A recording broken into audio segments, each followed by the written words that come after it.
Okay, so फार हम लोगों ने इस चैप्टर में मेरे ख्याल से कुछ 7-8 डेरिवेशन पढ़ लिए हैं। कितने पढ़े? 7 पढ़े? Yes. Now let's study the 8th derivation. ये 4 डेरिवेशन जो अभी मैं आपको समझाने जा रहा हूँ और 4 डेरिवेशन समझाने के बाद आज का लेक्चर अपना खत्म। बड़े ही सिंपल है, मैथमेटिकली बड़े हेवी है, लॉजिकली ना के बराबर है। लिखना बंद करो, बैठ जाओ। क्या हुआ बेटा? अच्छा चालू करना है। ओके, लॉजिकली बुद्धि नहीं है इनमें कुछ, मैथमेटिकली जबरदस्त कैलकुलेशन है, तो हम समझने की कोशिश करेंगे। देखो बच्चों, सपोज मान लो मैंने यहां पे एक रेजिस्टेंस कनेक्ट कर दिया लाइक दिस, और इस रेजिस्टेंस को मैंने कनेक्ट कर दिया एक डीसी सोर्स को। किसको कनेक्ट कर दिया बच्चों? DC source. डीसी सोर्स जो है उसके बारे में आप क्या जानते हो? यूनिडायरेक्शनल करंट देता है, एक पॉजिटिव टर्मिनल एक नेगेटिव टर्मिनल। पॉजिटिव से करंट निकलता है, नेगेटिव से अंदर घुसता है। यूजुअली करंट की जो मैग्नीट्यूड है वो भी कांस्टेंट होती है। करंट का जो मैग्नीट्यूड है वो बदलता नहीं है। डोंट टॉक प्रशील। और जो बैटरी का ईएमएफ है वो मान लो ई है। Total power consume in this AC circuit, अगर एक्सटर्नल बताऊं तो आई इंटू वी है, और total internal as well as external बताऊं तो आई है for a DC circuit. Correct. अब यहां पे ना ये फॉर्मूला यूज करने में ना कोई दिक्कत नहीं बच्चों। बेसिकली पावर होता क्या है? पावर होता है the amount of work done per unit time. Her second तुम कितना एनर्जी खर्चा कर रहे हो या एनर्जी कितना वर्क कर रहे हो उसको अपन पावर बोलते हैं। और इलेक्ट्रिक पावर कंजम्पशन हमें इन 2 फॉर्मूले से मिलता है। इलेक्ट्रिक पावर कंजम्पशन असो फेंकून मारे ना डायरेक्ट एग्जैक्ट, हाँ परफेक्ट, डायरेक्ट इधर बुलसाय। ओके, तुम्ही एक काम करा, 2-4 याने इथे खाली रस्त्याने येताना 2-4 चांगले स्टोन इथे आणून ठेवा। चला, स्टोन का इफेक्ट बहुत अच्छा होता है, मेरा ऑब्जर्वेशन है। मतलब वो बच्चा जिंदगी में कभी इधर उधर देखता नहीं फिर। ठीक है, कल लाने का कौन करेगा? रिस्पॉन्सिबिलिटी तुम्हारा, रिस्पॉन्सिबिलिटी। एकदम भारी भारी वाले वो पत्थर मिलते हैं ना, वो लेके आना। 10 पत्थर यहाँ पे रखना, एक लेक्चर के लिए 10 काफी है। ठीक है, हर रोज 10 लाया कर, या फिर वही उठा के वापस यहाँ पे रख दिया कर, क्लास में ही पड़े होंगे। ठीक है, thank you. Now don't distract मी। देखो बच्चों, ये जो फॉर्मूला है, ये फॉर्मूला बहुत बेसिक है। पावर हम लोग जानते हैं, work done per unit time होता है, रेट ऑफ डूइंग वर्क होता है, और उसका फॉर्मूला होता है, अगर मैं पूरा एक्सटर्नल पावर कंजम्पशन की बात करूं, सर्किट में बाहर बाहर कितना हो रहा है तो आई इंटू वी, और अंदर बाहर सब पकड़ लिया तो आई इंटू ई। अब मेरे प्यारे बच्चों, this formula is good for DC only. You will ask me why. देखो बेटा, इस फॉर्मूले को देखो, P is equal to I into V. कौन मुझे बताएगा what is I? The current flowing through the circuit. और डीसी में करंट मोस्टली कांस्टेंट होता है, डायरेक्शन तो होता ही सेम, यूनिडायरेक्शनल होता है। तो करंट की एक फिक्स वैल्यू आपके पास है जो कि आपको एमीटर कनेक्ट करने के बाद पता भी चल जाएगी। समझ में आ रहा है मैं क्या बोल रहा हूं? लेकिन ये तब तक ही पॉसिबल है जब तक आपका करंट कांस्टेंट है। What if current is continuously changing और करंट इज नॉट कांस्टेंट? तो करंट के अलग अलग वैल्यू है तुम्हारे पास, जो कि एसी में कंटिन्यूअसली बदलते रहते हैं। करंट की वैल्यू 0 से लेके मैक्सिमम तक, फिर 0, फिर डायरेक्शन चेंज करके। अब इतने सारे करंट के वैल्यू में से यहाँ पे पोर्ट करने का कौन सा इंटरेस्टिंग पार्ट है?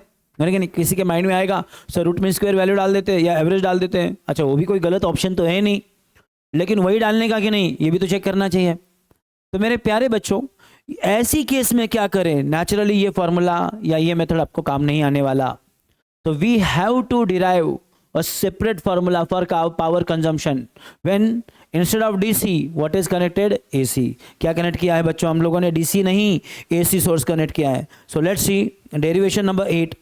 I have a resistance here and this resistance is connected to a AC source। which source बच्चों? AC। रेजिस्टेंस का रेजिस्टर मैंने लिया R, और जो करंट मुझे दिया, जो सोर्स मेरे पास है, उसका EMF है E is equal to E0 sine of omega T. चलेगा बच्चों? कोई डाउट है इसमें? अब आप बोलोगे सर यहाँ पे आपने तो खाली मतलब रेजिस्टेंस ही ले लिया, क्या आप बाकी की चीज़ें नहीं ले सकते? ले सकते हैं बेटा। तो आप ये भी कर सकते हो कि एक काम करो, एक इंडक्टर लो, एक कॉइल लो, इसको कनेक्ट कर दो एक AC सोर्स को, बरोबर, जिसका सेल्फ इंडक्टेंस है L, कितना है उसका सेल्फ इंडक्टेंस, बोलो जल्दी से एल। ईएमएफ कितना मिलेगा, एसी सोर्स तो आपका फिक्स है, तो E zero sine of omega t. यहाँ पे पावर कंजम्पशन क्या है वो भी आप निकाल सकते हो। फिर किसी के माइंड में आएगा सर फिर वो जो एक बचा है ना अपना, कौन बचा है बच्चों, कौन ले रहे इसके बाद, कैपेसिटर, उसके लिए भी तो ले लो, तो चलो वो भी कर लेते हैं। तो हमें एक कैपेसिटर भी लेना चाहिए, राइट। और इस कैपेसिटर को भी क्या कनेक्ट करना चाहिए बच्चों, एक एसी सोर्स।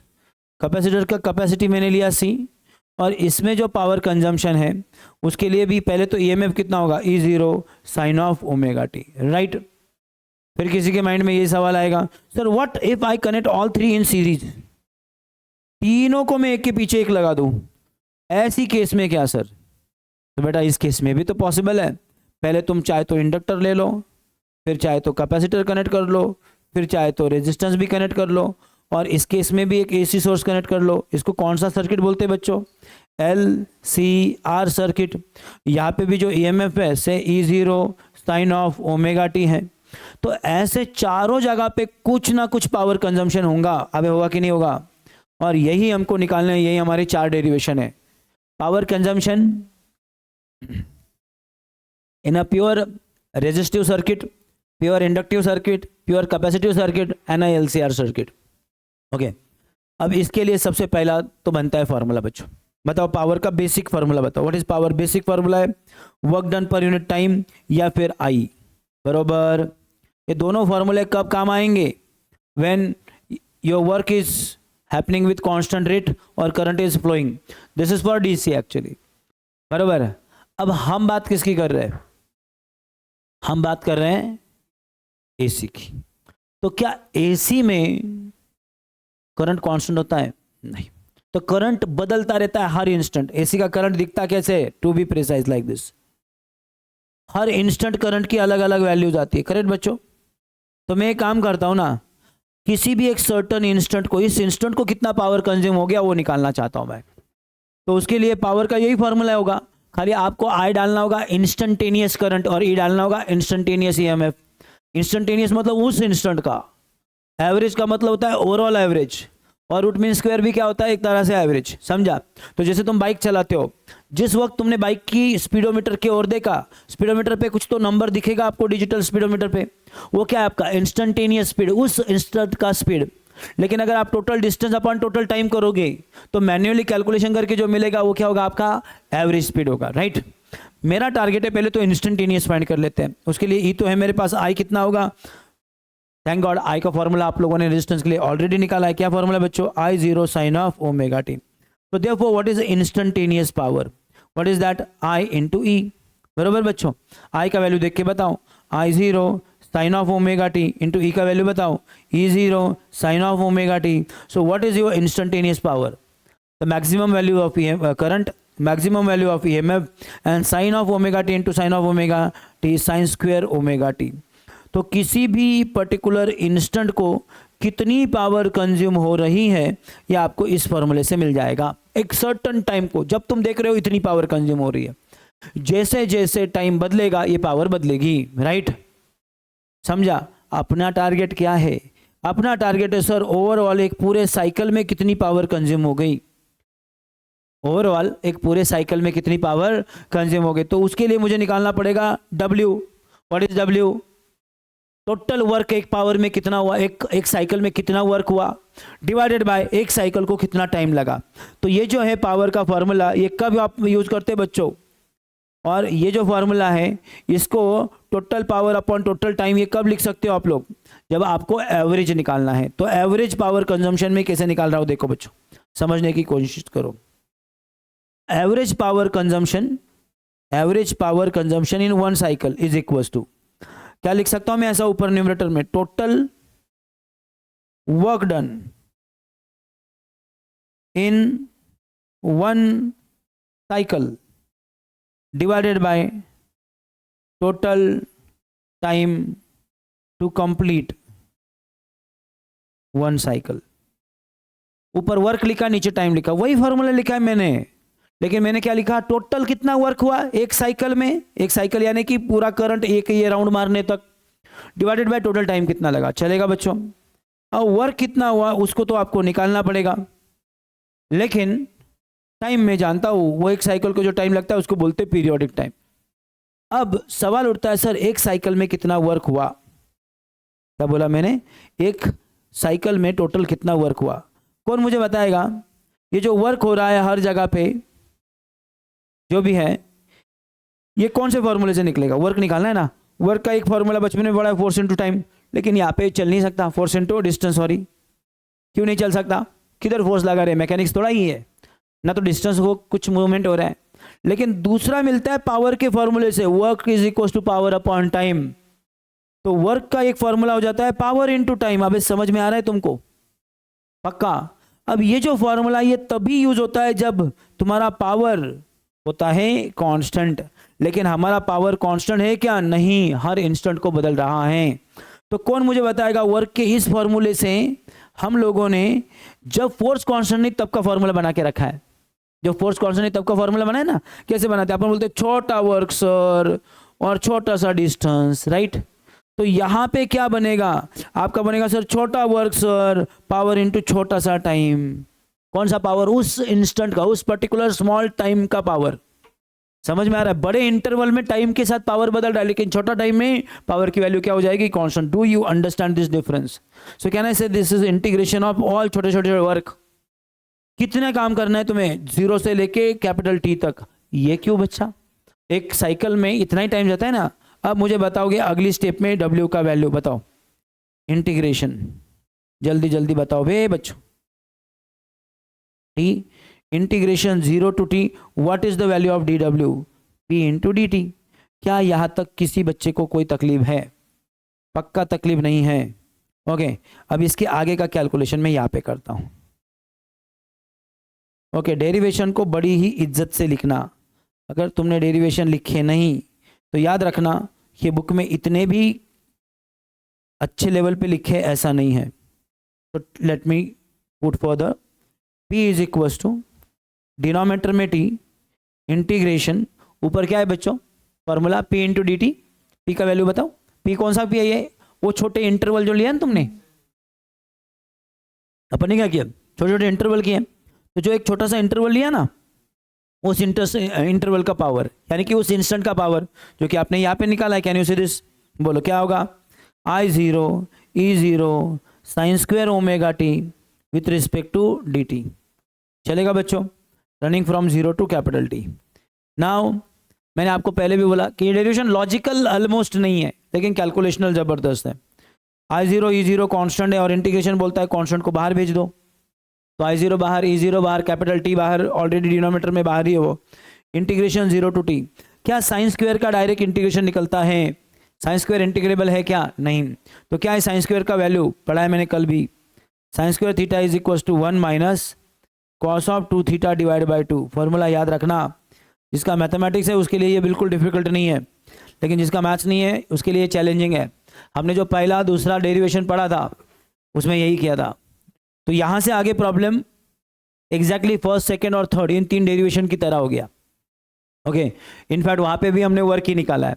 तो बोलो क्या होगा value? 1 minus cos of 2 theta. यहाँ पे थीटा की जगह पे क्या लिखना चाहिए मैंने? Omega T. Okay right, divide by 2। Let's find the integration with respect to T. Okay चलेगा बच्चों? चलो अगली स्टेप में बताओ मुझे क्या मिलेगा। ये 2 नीचे वाला बाहर निकाल लूँ। I0 E0 divided by 2t। Integration बता दो यार, 1 का इंटीग्रेशन बताओ कितना होता है with respect to time? t होता है। माइनस कॉस का इंटीग्रेशन बताओ क्या होता है? साइन एंगल कितना है आपका? 2 ओमेगा टी। और आप जानते हो वेरिएबल आपका t है यहाँ पे, तो t को छोड़ के जो है वो आपका कांस्टेंट हो गया, कोएफिशिएंट हो गया t के साथ का। और जैसे डेरिवेटिव में उसको कोएफिशिएंट से मल्टीप्लाई करते हैं, इंटीग्रेशन में डिवाइड करते हैं, तो यहाँ पे आएगा divide by 1 upon twice omega, running from 0 to T. Is it okay? So far all good? अभी बच्चों चलेगा क्या? ओके बोलो क्या है आपका answer? I0 E0 divide by 2t। Okay और सॉल्व करो इसको। अपर लिमिट t की जगह पे लिखो t minus 1 upon twice omega, बोलो sine of 2 omega into t. Upper limit किया माइनस लोअर लिमिट, क्या आएगा रे? Lower limit. टी की जगह पे जीरो डालो इधर, जैसे इधर जीरो डालोगे साइन जीरो का वैल्यू जीरो है तो ये टोटल जीरो ही हो जाएगा, upper limit minus lower limit. कौन मुझे बताएगा ट्वाइस ओमेगा टी कितना होता है? टी का वैल्यू कितना है? ट्वाइस पे upon omega, omega omega get cancel, तो ये आएगा 4 पाई, साइन 4 पाई की वैल्यू कितनी है? Zero, so this value is even, entire value is zero. हे कळलं का? अरे टाइम पिरियडचा फॉर्म्युला काय आहे? ट्वाइस पाय अपन ओमेगा ना, मग हा ओमेगा इकडे घेऊन जा आणि 2 ने मल्टिप्लाय करा बोथ साइडला, सो 2 ओमेगा इंटू टी ची वैल्यू किती होईल? 4 पाई। ओके लिखो मत। और साइन ऑफ 4 पाई की वैल्यू कितनी है? देखो साइन जीरो किधर होता है? यहाँ पे होता है, ये जीरो एंगल है आपका, साइन जीरो की वैल्यू कितनी है? जीरो।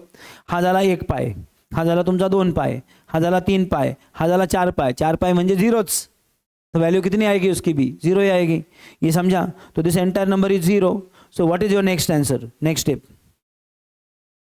जल्दी से बोलो। I zero E zero divided by 2t into this t, can you see this? dt हो गया कटप्पा। क्या बचा बच्चों? आपको अगर गौर से देखोगे तो ये पूरा जो इंटीग्रेशन है ये कितना आया बच्चों? t divided by 2। तो बुक में इन्होंने लिखे रखा है 0 to t sine square omega T D T is equal to T divided by 2। तो ये वैल्यू बुक में उन्होंने डायरेक्ट लिखी है, मैंने आपको वो सॉल्व करके दी, और मैं आपको कहूँगा एग्जाम में भी सॉल्व ही करना। ओके, तो क्या है आपका answer? I zero E zero divided by 2। क्या मैं इस वैल्यू को I zero divided by root 2 into E zero divided by root 2 ऐसा लिखूँ? 2 को मैंने रूट टू लिखा, क्यों किया भाई मैंने ऐसा? आप जानते हो ये क्या है? I R M S into E R M S, तो दिस इज योर पावर। तो आप देखो फॉर्मूला तो बदला ही नहीं, टेक्निकली वही रहा आई। अभी फॉर्मूला आई था ना अपना, आई रहा, लेकिन आई कौन सा लिया? एवरेज वाला, रूट मीन स्क्वायर, और दूसरा ई वो भी root mean square. So technically formula DC और एसी का वैसे देखा जाए तो सेम ही है। डन। सो मुझे नहीं लगता कि इस पूरे कैलकुलेशन में तुम्हें कोई दिक्कत है। ठीक है बच्चों, आ जाएगा तुमको ये डेरिवेशन परफेक्टली। 3 डेरिवेशन अभी और बाकी है। चलो दूसरा डेरिवेशन, कौन मुझे बताएगा इंडक्टर में करंट कितना होता है? Instantaneous current I is equal to I zero, बोलो रे, omega T minus pi by 2, right? फॉर्मूले लर्न है, एक्सप्लेन कर चुका हूं मैं। यस, कौन मुझे बताएगा यहाँ पे इंस्टेंटेनियस पावर कितनी होगी? Therefore the instantaneous power is equals to I into E, बरोबर? सांगा आता I आणि E चं व्हॅल्यू बघून बघून सांगा। I चं व्हॅल्यू किती रे? E0 sine of omega T into E0 sine of omega T minus pi by 2, sine 90 minus theta, किंवा हा व्हॅल्यू किती येणार तुमचा? E0 sine of omega T, हा E नाही आहे ना, हा I येणार आहे। असं काय करताय तुम्ही?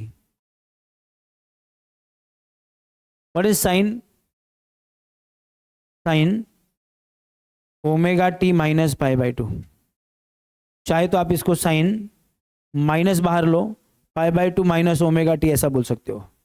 Sign of minus theta is minus sine of theta, तो माइनस बाहर आएगा, pi by 2 minus omega T चलेगा। What is sine 90 minus theta? Cos theta, so that is minus cos of omega T. Do you understand this entire value? So I0 into minus cos of omega t. Is it okay? आप चाहे तो खाली numerical value पकड़ सकते हो, you can ignore this minus sign, but let it be, कुछ फर्क नहीं पड़ता। मैथमेटिकली आया है तो मैथमेटिकली रखो, ऐसा भी मैथमेटिकली मरने वाला है वो। तो आंसर आ गया आपका minus I0 E0 sine omega T into cos omega T, sine of omega T into cos of omega T. अब तुम चाहे तो इसको यहीं पे सिंप्लीफाई कर लो, यहीं पे इंटीग्रेबल बना लो, क्योंकि आगे जाके तुम्हें इंटीग्रेशन एनीवे निकालना है, या वहां पे करो, कुछ फर्क नहीं पड़ता। This is just a matter of simplification, कहाँ पे भी करो फर्क नहीं पड़ता है। What is our target? अपना तो टारगेट है सर टोटल पावर निकालना है, एवरेज वाला पावर। क्या आता है बे एवरेज वाला पावर? अभी अभी लिखा है फॉर्मूला, बताओ पहला फॉर्मूला बताओ। Total work done in one cycle divided by total time. दूसरा फॉर्मूला स्टेप बताओ, integration 0 to T dw divided by T, बरोबर क्या रे? Second step. तीसरी स्टेप क्या थी? इंटीग्रेशन, बोलो 0 to T P D T divided by capital T, बरोबर। अब इसके आगे वाला जो स्टेप है ना वो मैं सॉल्व करता हूँ खाली। क्योंकि ये तो स्टेप में कुछ फर्क नहीं पड़ा है। Can you see this? Exact definition he power का बेसिक फार्मूला वही रहेगा। दिस इज यू में से फंडामेंटल फार्मूला जिससे आपको आंसर निकालना है। चलो आगे बताओ, अब कैलकुलेशन में इंपॉर्टेंट।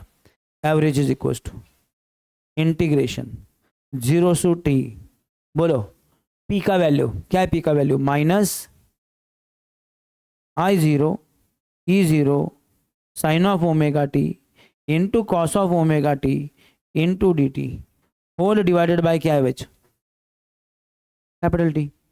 कुछ कांस्टेंट निकल रहा है, minus I0 E0 divided by T constant. Integration किसका बचा? 0 से t का।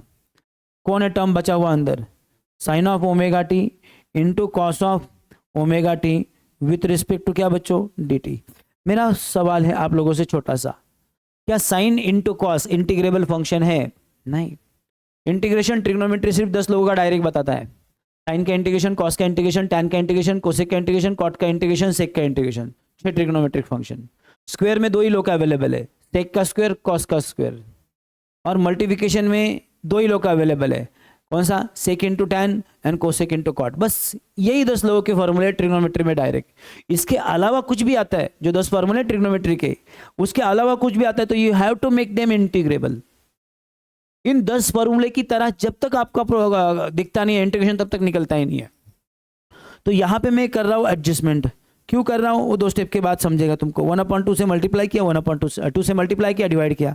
अब यह एक फेमस फॉर्मूला है, 2 time sine theta into cos theta is equal to sine of 2 theta. ऐसा करने से इमीडिएटली क्या हो गया? 2 लोगों की जगह पे सिंगल साइन का टर्म आ गया और साइन इंटीग्रेबल है। तो अगली स्टेप में मुझे क्या मिलेगा बताओ? Minus I0 E0 divide by T integration 0 to t sine of twice omega T with respect to D T. ये समझा बच्चों? चलो अब भी मुझे बताओगे integration minus I0 E0 divide by T inside bracket. कौन बताएगा मेरे को साइन का इंटीग्रेशन क्या होता है? माइनस कॉस होता है बेटा, साइन का डेरिवेटिव प्लस कॉस होता है। मैं तुम्हारा मैथ्स का टीचर हूँ क्या? मेरे को जितना आना चाहिए उससे ज़्यादा तुमको आना चाहिए। मैं तो फिजिक्स का टीचर हूँ। तो बोलो क्या होगा integration? Cos of 2 omega T, और ये जो कोएफिशिएंट होता है ना साथ में, इससे डिवाइड करते हैं तो divide by twice omega and limit is running from 0 to t। Do you understand? Sure? पक्का? एक काम करो, ये माइनस साइन, ये ट्वाइस ओमेगा इनको भेज दो बाहर, माइनस माइनस हो जाएगा plus I0 E0 divided by T into twice omega. चलेगा क्या बेटा?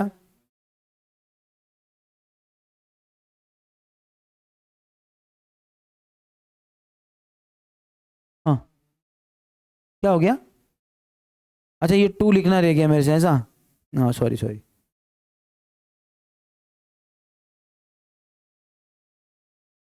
यहाँ तक ठीक है? चलो आगे सिंप्लीफाई कर लेते हैं। क्या बचा अंदर? Cos of twice omega t, upper limit क्या होगा? Cos of twice omega capital T minus cos of 0। Correct? ओ प्यारे बच्चों, ऊपर है I0 E0 2 to 4 omega into t cos of capital, ये वैल्यू सांगा ना मला कैपिटल टीची, twice pi upon omega.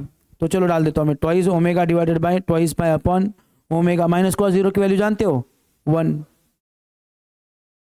I0 E0 divided bye 4 pi T into omega, omega का टप्पा 2 to 4 कॉस 4 पाई, 4 पाई और 0 एक ही जगह पे होते हैं, तो कॉस 0 की वैल्यू बताओ सीधा सीधा 1।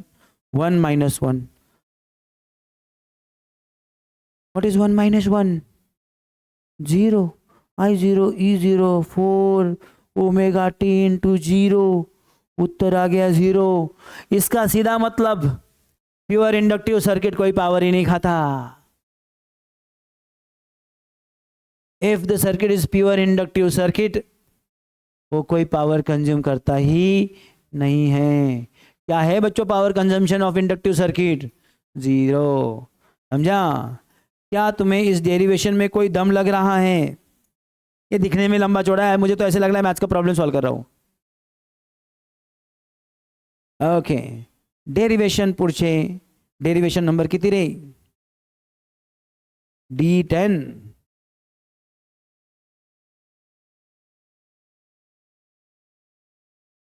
चलो सेम गाने वापस गाओ, कोई भी फर्क नहीं है, अक्खा गाना सेम है, एक ही गाना बार बार बजा रहा हूं मैं। बोलो आई बताओ कितना है? I0 sine of omega T plus pi by 2। Okay, what is sine 90 plus theta? Cos theta. So that is simply equals to I0 cos of omega T. बरोबर। कौन मुझे बताएगा what is your instantaneous power? I into E. What is the value of I0 cos of omega t। what is the value of E0 sin of omega t। मतलब क्या मिला बच्चों? E0 I0 sin omega t into cos of omega t। गौर से देखो, ये पिछला और इसमें सिर्फ साइन का अंतर है, इसमें माइनस था बराबर ना, इसमें प्लस है, तो आपको बताने की जरूरत नहीं कि इसका पूरा आंसर 0 आने वाला है। तो ये अक्खा डेरिवेशन जो है, अक्खा derivation step to step, in fact पूरा की पूरा डेरिवेशन कॉपी पेस्ट, सिर्फ माइनस की जगह पे प्लस। तो नेचुरली जहां पे ये माइनस माइनस प्लस हो गया था ना, दिख रहा है आपको इस स्टेप में, वहां से आगे ये माइनस माइनस कैरी होगा। अब 0 प्लस हो या माइनस हो, 0 तो 0 होता है भैया। तो ये डेरिवेशन अगर आप लोग मुझसे सॉल्व करके मांग रहे हो सेम चीज, तो आपको मतलब धक्का मार देना चाहिए किसी बिल्डिंग के टॉप फ्लोर पे लेके जाके। ऑफ कोर्स नीचे अपन व्यवस्था करेंगे तुमको कुछ फिजिकल डैमेज ना हो इसलिए, लेकिन जो गिरते वक्त मजा आएगा ना, वो भी काफी है, उसमें तुमको पता चलेगा सब कुछ। सो क्या मैं ये डेरिवेशन आपके लिए छोड़ दूं? पक्का छोड़ दूं? नक्की। जर तुम्ही नाटक केले तर मी तुम्हाला देऊन टाकणार फटके, समझा बच्चों ये? एंड नाउ दिस डेरिवेशन, यहां पे I की वैल्यू आती है I0 sine of omega T. अब सवाल बड़ा इंटरेस्टिंग है, सर इसमें LCR सर्किट में I की वैल्यू क्या लिखे? ओमेगा टी तक तो ठीक है, हमने इसका I निकाला ही नहीं, याद रखो, कोई डेरिवेशन नहीं पड़ा इसके I का। लेकिन इसका जो I है वो नेचुरली इसमें होता है माइनस, इसमें होता है प्लस, और इसमें होता है साथ साथ में, अलग अलग अगर लगते तो जब तीनों एक साथ आ जाएंगे तो वी कैन नॉट कॉन्फिडेंटली से कि इसका I जो है इसके साथ ही चलेगा, बराबर। तो हो सकता है कि कुछ आगे हो सकता है कुछ पीछे, वो वी डोंट नो। मैंने लिखा प्लस या माइनस, कुछ एंगल से आगे पीछे हो सकता है, तो इसका एंगल हम लोगों ने ऐसे लिख लिया, और पता नहीं कि आप क्या होगा, कितना आगे होगा, कितना पता होगा। जैसे हमें प्योर इंडक्टिव सर्किट में पता था सर माइनस पाई बाय 2 होता है, प्योर कैपेसिटिव में प्लस पता था प्लस पाई बाय 2 होता है, रेजिस्टेंस में पता था प्लस 0 होता है, यानी कि कहीं पे जाता ही नहीं है, बराबर कि नहीं? लेकिन तीनों एक साथ लगाएंगे तो क्या होगा? हो सकता है आगे हो सकता है पीछे हो। एक काम कर सकते हैं, मान लिया प्लस माइनस 5 एंगल से आगे पीछे। What is this pi by the way? अगर आपने याद किया है इसका डेरिवेशन, तो हमने इंपीडेंस ट्रायंगल निकाला था इसका, या फिर फेजर डायग्राम निकाली थी रिजल्टेंट का। तो ये जो है रिजल्टेंट, ये एंगल आएगा फाई। ओके, रिजल्टेंट ईएमएफ जो है आपका, उसके साथ इनिशियल वाला जो है उसने किया हुआ एंगल। रिजल्टेंट अपन यहाँ पे लिया था E0, ये आपका ER था, ये आपका क्या था बच्चों? EL माइनस EC था। और इन टर्म्स ऑफ अगर रेजिस्टेंस लिखते हो तो ये था आपका कैपिटल R, ये था आपका बोलो XL माइनस XC, और ये था Z, बराबर। किसी भी फॉर्म में लिखो फर्क नहीं पड़ता है। तो ये कौन है? ये आपका रिजल्टेंट ईएमएफ है, और ये क्या है? ये आपका इनिशियल करंट। इनिशियल करंट जो रेजिस्टेंस से जा रहा था वही तीनों से जा रहा था, तो रिजल्टेंट करंट का डायरेक्शन ये है। रिजल्टेंट करंट मतलब तीनों से जाने वाला करंट। एक ही करंट जो सोर्स ने दिया था उसको लिखा था अपन ने I is equal to I0 sine of omega T, याद करो ये डेरिवेशन। वो इस डायरेक्शन में लिया था और रिजल्टेंट ईएमएफ इस डायरेक्शन में आता, तो दोनों के बीच में कुछ तो एंगल है फाई, तो ये वो एंगल हो गया फाई। कुछ भी हो सकता है, वैल्यू प्रेडिक्ट नहीं कर सकते, डिपेंड है, जो भी होगा सो होगा। कळाले सगळ्यांना? अब मुझे बताओगे इस केस में, आप एकदम अच्छे बच्चों की तरह बताओ मुझे बच्चों, P इंस्टेंटेनियस कितना होगा? क्या होगा बच्चों? I इंटू ई। आई का वैल्यू, E का वैल्यू देख के बताओ। E का वैल्यू है E0 sine of omega T, और I का वैल्यू है I0 sine of omega T plus या फिर माइनस 5। कुछ केस में प्लस ऊपर हो सकता है, बाकी केस में नीचे हो सकता है। पानी देना थोड़ा सा।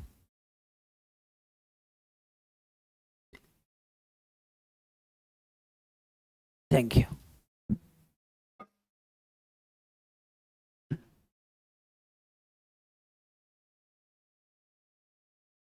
चलेगा बच्चों? एकदम आराम से ध्यान देना, लिखना जितना जरूरी है उससे ज्यादा ध्यान देना जरूरी है। ओके बोलो, व्हाट आई कैन डू, ई0 I0 तो साथ में लिख लूंगा, I0 E0 sine of omega T. अब ये जो टर्म है ना आपका, इसको सिंप्लीफाई कर सकते हैं साइन अल्फा प्लस बीटा के फॉर्मूले से। क्या है फॉर्मूला बच्चों? Sine of alpha into cos of beta, plus होगा तो प्लस, माइनस होगा तो minus, cos of alpha into sine of beta. चलेगा बेटा? अब क्या आगे मैं और सिंप्लीफाई कर सकता हूं? इससे अंदर मल्टीप्लाई करो। चलो क्या होगा, I0 E0, हाँ कॉस ऑफ पाई, ये तीनों कांस्टेंट है, बाहर लिखता हूं मैं, और ये साइन ऑफ ओमेगा टी और साइन ऑफ ओमेगा टी हो जाएगा साइन स्क्वायर ओमेगा टी। चलेगा बच्चों? पक्का? प्लस अब इससे इसको भी मल्टीप्लाई करता हूं मैं, तो I0 E0 और ये साइन फाई जिसके साथ टी नहीं है वो कांस्टेंट है, इसको बाहर, इनटू बोलो क्या आएगा, ये sine of omega T into cos of omega T. Do you understand instantaneous power? बरोबर बच्चों? अब उसके बाद हमारा टारगेट क्या है, but we want to find average power, right? Average power का पहला स्टेप तो तुम जानते हो, टोटल पावर कंज्यूम और work done, total work done in one cycle divided by total time. आगे जाके उसी को क्या लिखते हो तुम, integration 0 to t D omega divided by T, जिसको आगे जाके लिखा था तुमने 0 to t p into D T divided by T. बरोबर? मैं इसके आगे सॉल्व करता हूं। बोलो therefore what is P average? बोलो पी की वैल्यू 0 से लेकर टी तक, देखो देखो ऊपर और पुट कर दो वैल्यू, दिख रहा है तुमको ये? अच्छा ये प्लस माइनस होगा, हाँ बोलो क्या आएगा बच्चों, ये I0 E0 cos of pi sine square omega T, okay, plus minus I0 E0 sine of pi sine of omega T into cos of omega T, और पूरा integration with respect to D T. खाली P की value देख के डालिए, divided by T. Is it okay? अब ये step जरा गौर से देखना, लंबा चौड़ा दिखने में लेकिन कुछ दम नहीं है उसमें, बीच में प्लस और माइनस है, और इंटीग्रेशन के बाद जानते हो बारे में जानते हो, प्लस और माइनस के लिए इंटीग्रेशन सीधा सेपरेट कर सकते हैं, कांस्टेंट को बाहर लिख सकते हैं। I0 E0 cos pi constant है, I0 E0 cos of pi constant है, बाहर लिया, डिवाइड बाय टी भी बाहर ले लिया, इंटीग्रेशन बचा 0 से लेके टी तक, किसका? खाली साइन स्क्वायर ओमेगा टी का। ठीक है बच्चों?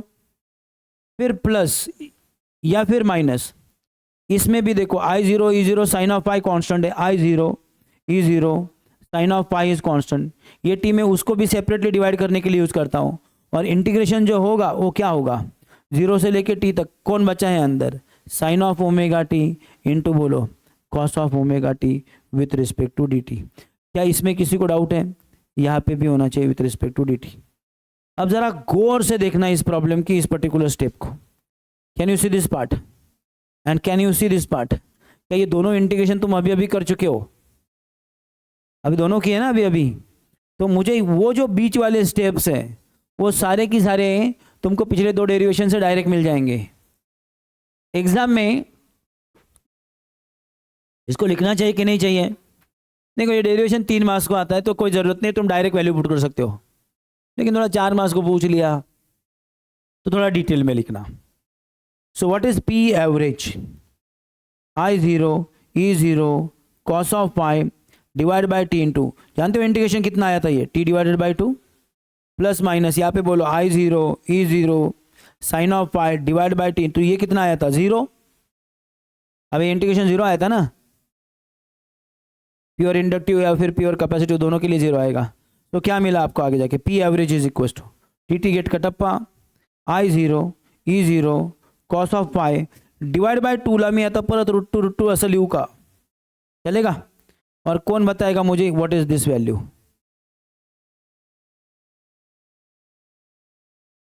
सो what is your final formula? P average is equal to बोलो IRMS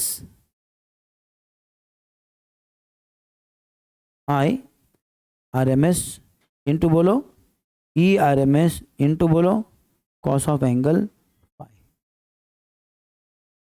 समजलं काय?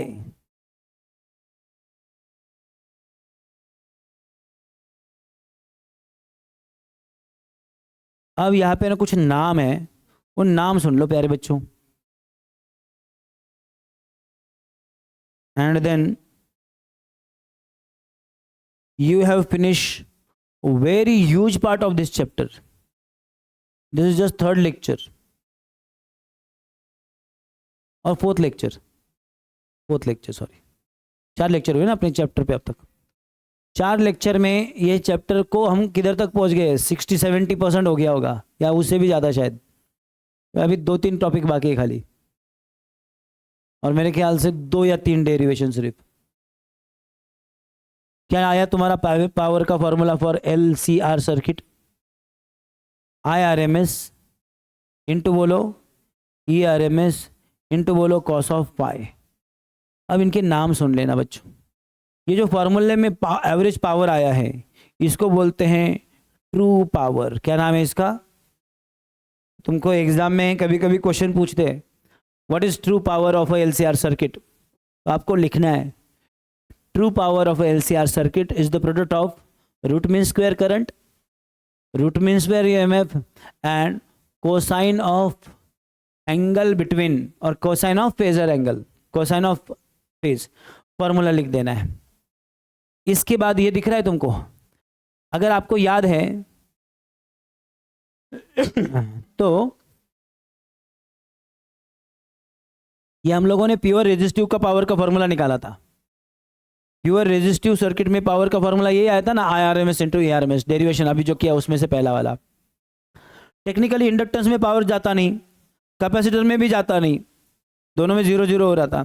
तो एक आधा बच्चा बोलेगा सर इसका फॉर्मूला तो बस इतना ही होना चाहिए, IRMS इंटू ERMS. देखो रेजिस्टेंस इतना पावर खा रहा है, कैपेसिटर 0 खा रहा है, डेरिवेशन देखा हमने, इंडक्टर भी 0 खा रहा है, तो तीनों मिलके तो इतना ही खाना चाहिए पावर. ये एक्स्ट्रा कहाँ से आ गया? ये एक्स्ट्रा आ गया उनके कॉम्बिनेशन की वजह से. तो ये जो है इसका नाम भी रख दिया हमने, इसको बोलते हैं एपरेंट पावर. हमें लगता खाता इतना है, वो खाता इतना है. समझ में आ रहा है मैं क्या बोल रहा हूँ? तो इसका नाम क्या रखा है? Apparent power. क्या बोलते हैं इसको बच्चों? Apparent power. और ये जो नंबर है ये वो नंबर है, वो बताता है कितना % ट्रू है. तो समझो आपको लगता है कि 100 जूल एनर्जी खा लेगा सर, लेकिन 100 जूल नहीं, उसे कम खाता है. अब बोलेंगे सर कैसे? कॉस्ट की वैल्यू उससे कम ही होती है. तो कॉस्ट की वैल्यू हमेशा -1 + 1 के बीच में होती है. चलो न्यूमेरिकली पकड़े तो 0 और 1 के बीच में.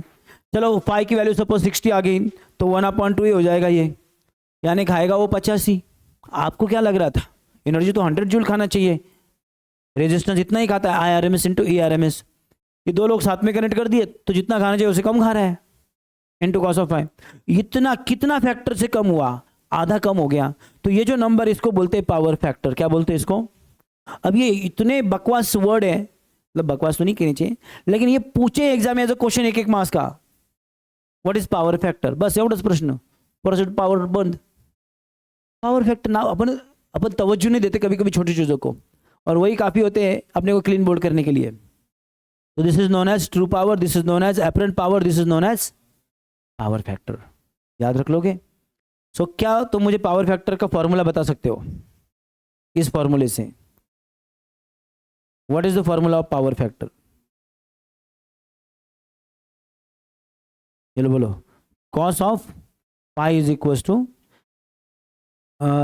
P average divided by IRMS into ERMS, या फिर true power divided by apparent power. चलेगा बच्चों? या फिर XL minus XC divided by Z, या फिर EL minus EC divided by E0. आता हे कुठून लिहिले? तुमचं तुम्ही डोकं विचार करा, मी काही सांगणार नाही. कुठून लिहिले? या ट्रायंगलवरनं लिहिलेत. कॉस का फॉर्मूला है उसके opposite side divided by adjacent, दोनों ईएमएफ वाले लो या तो दोनों रेजिस्टेंस वाले लो। तो पावर फैक्टर के 4 फॉर्मूले बताएं मेरे नन्हे मुन्ने बच्चों, याद रख लेना, जमेगा पक्का, श्योर। अब मैं आगे जाके और एक इंटरेस्टिंग चीज बताऊं तुमको। अपन ने इसके पहले जो 3 डेरिवेशन निकाले ना, इसके पहले 3 डेरिवेशन निकाले कि नहीं अपन ने, वो 3 डेरिवेशन के जगह तुम ये अकेला ही निकालते। कौन सा? P average is equal to I R M S into बोलो E R M S into cos of phi, तो फिर भी चलता। आप बोलेंगे कैसे? तो चलो मुझे बताओ, प्योर रेजिस्टिव सर्किट में फाई कितना होता है? जिधर आई उधर ही E, phi is difference between their angle. तो चलो ये यहां पे करते, पीछे जाके बताओ मुझे, यहां पे बताओ क्या है रे फाई? फाई मतलब दोनों का एंगल का डिफरेंस कितना है? 0। कॉस 0 की वैल्यू कितनी? 1। और जैसे तुम उस फॉर्मूले में 1 डालोगे, I R M S into E R M S into 1, यानी कि I R M S into E R M S, खत्म। इसमें बताओ कितना डिफरेंस है रे दोनों के बीच में? 90 डिग्री। चेक करो, what is the value of cos 90? 0। उस फॉर्मूले में डालो, आंसर आ गया 0। एंड इवन इसके लिए भी सेम। तो एक फॉर्मूले से भी ये आंसर आ जाते, समझा? That's all my dear students, we will stop here.